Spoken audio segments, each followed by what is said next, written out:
Today is a special PCOS facial waxing video because I will be talking about, I just got out of the shower. My face is ashy. I wanted to wash my face real good before I waxed. But we will be talking about fasting. So I just completed a 21-day Daniel fast. As you can see, my cheeks are pretty sunken in. So I wanted to talk about that. Let me apply the wax, just in case I dribble.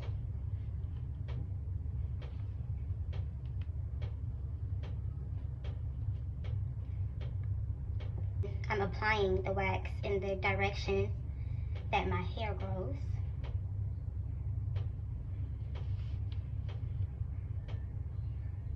What does Auntie Tab say? Like so, like that. I love that lady so much. She has a really good spirit. One day I would really like to do a collab with her.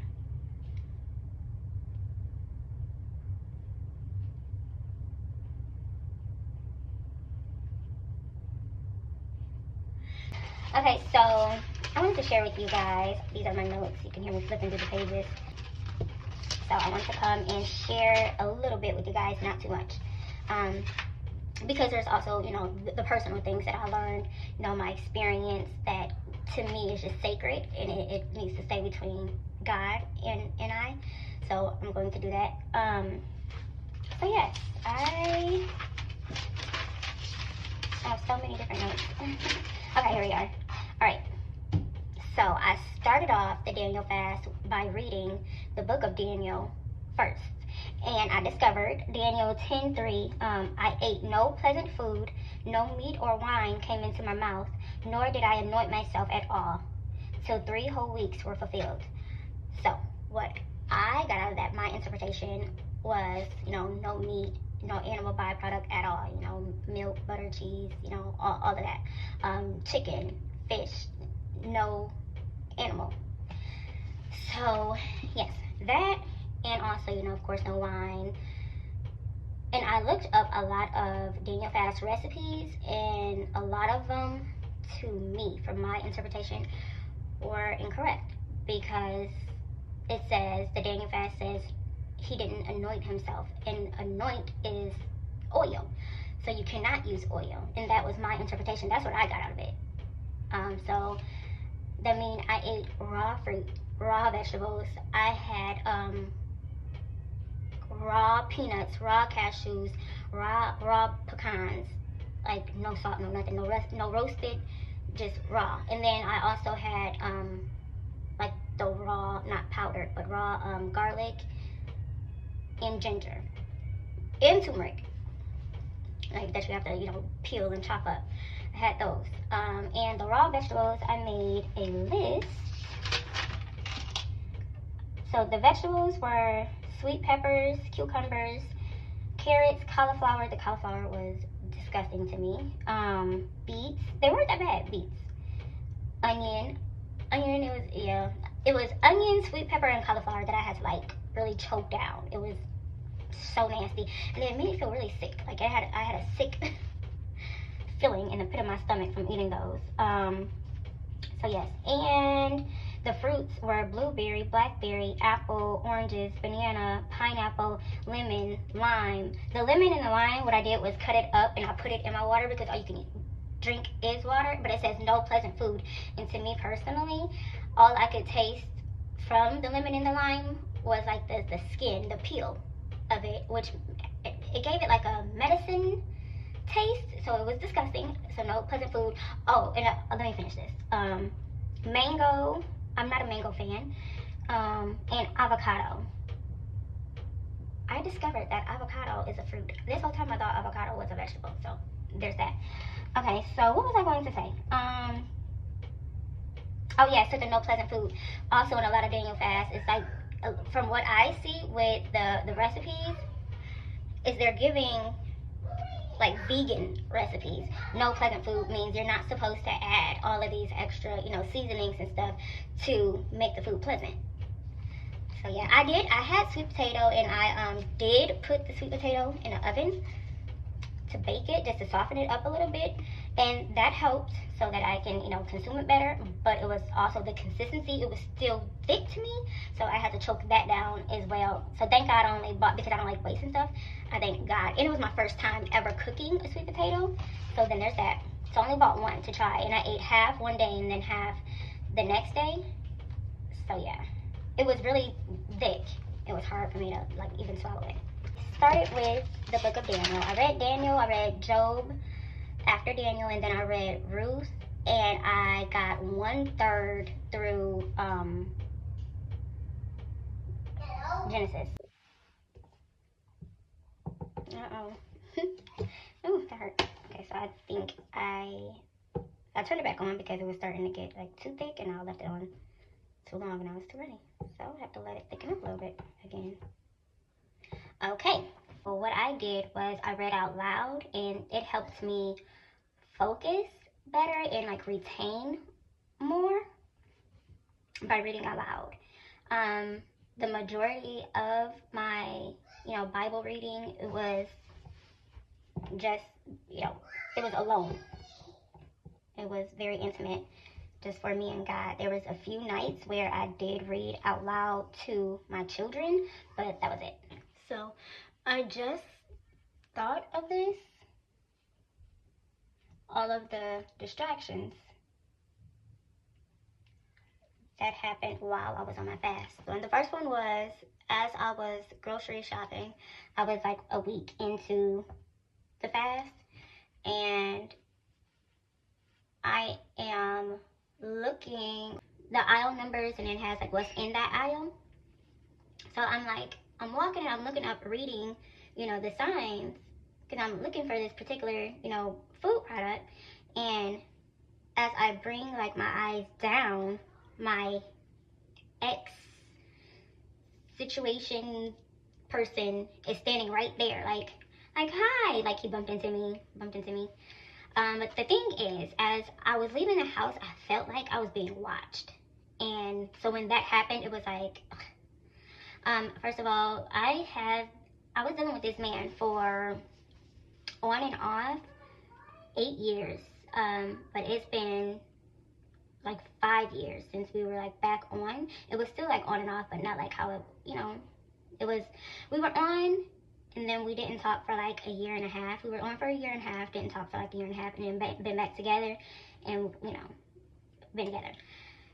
And he ghosted me 5 months ago. So yeah, that was just what did you think I was gonna run into your arms and say, oh my God, you're not ghosting me now? Because it's not that.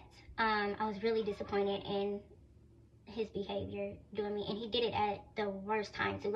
Anytime is a bad time to just ghost somebody, but I was going through so much. And it just felt like my life was falling apart, and he left me. He disappeared, not just left me. It's not we had a conversation and it was hey, I don't want to do this or anything. He ghosted me, and that really hurt. So yeah, no. So there's that. My heat went out, and it's cold. I'm in Michigan. It's freezing cold. The heat went out for a few days. Something broke on the furnace, so it was so cold in here, and I do not like the cold. It was freezing cold in here. They just fixed it yesterday, maintenance. And then I have an interlock device on my car. I had an appointment Friday. Went to the appointment, everything. When I started my car to go to work Friday, it's, a message popped up, basically saying that I missed my appointment. So now I have to go back, and I spent the last of my money to do that, and I had to go on a payment plan because I didn't even have all of the money that I needed. It was $230 altogether, and that's all I had. So I'm oh my God, I have to go back. I'm hoping they don't charge me because I don't have any more money until I get paid. So yeah, it's been so much. Oh yeah, and my son was supposed to be here Friday. It's Sunday, and he's still not here. And his dad does this all the time. It's he likes to play this little game with our son because he knows how I feel about my son. So he uses him because he can't get to me.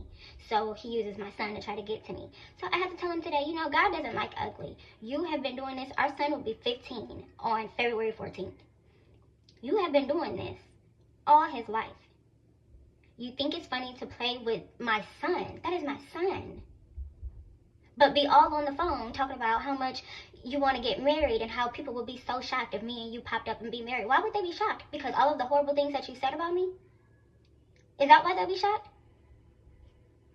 What? But people will be looking at you like you took me back? That's why people will be shocked. I wouldn't be with you in your dreams. Okay? So many different temptations have happened while on this fast. So many different temptations. A family member reached out to see if my kids can go to her daughter's birthday party. Absolutely not. Absolutely not. I tried to talk to my whole family abused me. And I tried to reach out to her because she's the church going one. So I was thinking maybe I can get through to her. I was just holding on to anything. I was trying to hold on to anything. Like, all I want is my family. I want my family.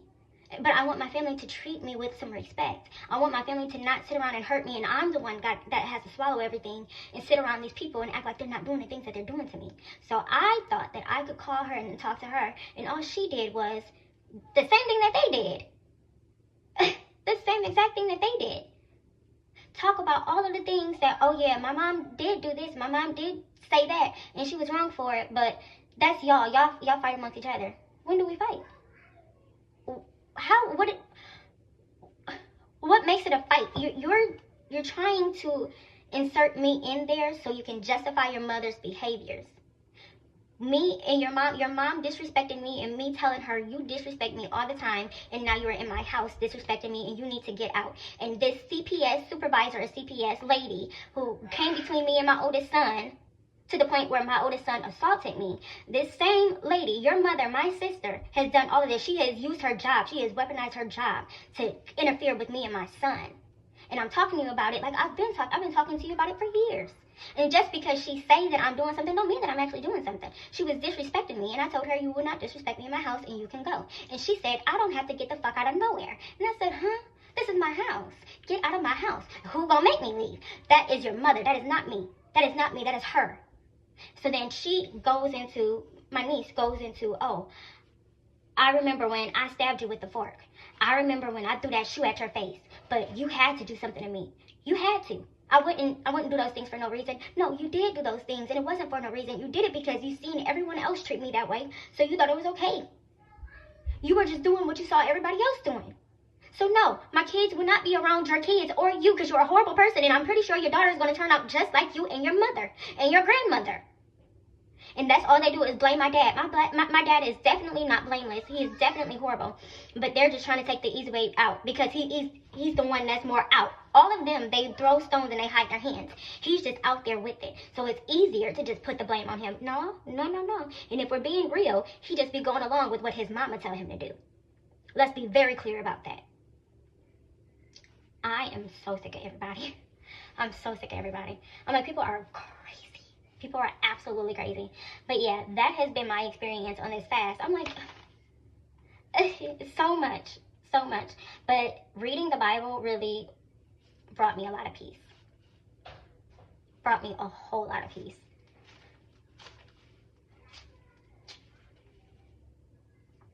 And I've always turned to God. The difference this time is I would normally listen to like Bible different chapters of the Bible and passages and scriptures on like an audio or YouTube, or even going to church. Let me put this on my chin. But the difference this time is this is the first time I've ever actually sat down and read the Bible myself. So it's been really good. It's been really good. And I'm definitely going to continue. But I've learned so much, and I've taken so many notes on different days of like how I felt, and like the different levels of connection that I was going through with God and with Spirit, right? It was really nice. It was really nice. So I will be definitely doing the Daniel fast again. Because towards the end, like, well, actually literally the last day, yesterday, I've had a lot of revelations. So I had to take notes for the next time so I can incorporate those into my fast. So yeah, it was a really good experience. Oh my gosh. Also, another thing was a conversation that I had to have with my two youngest kids' father. One day I will share that with you guys too. Probably not right now. But I definitely was. I'm definitely going to share it because I planned on sharing it anyways. It's just now I can add this, to it. But I was going to have it in my release party story time anyways. It's just I'm really trying to stay on track. The first relationship, with Darius, and then I'm on this relationship with Joey. Then I'll have like a really short story time. Or maybe I would just incorporate because it was like very short. But it was the most loved that I've had been by this one person, but it's the shortest story, right? So I don't know if I would make that into its own story time, or because it was like the beginning, it was that, and it trickled into like that another relationship with my youngest kid's dad. So I think I'm gonna start it off with that one, and then because that's actually how it happened, right? And yeah. I don't want to give too much away, but yeah. So yeah.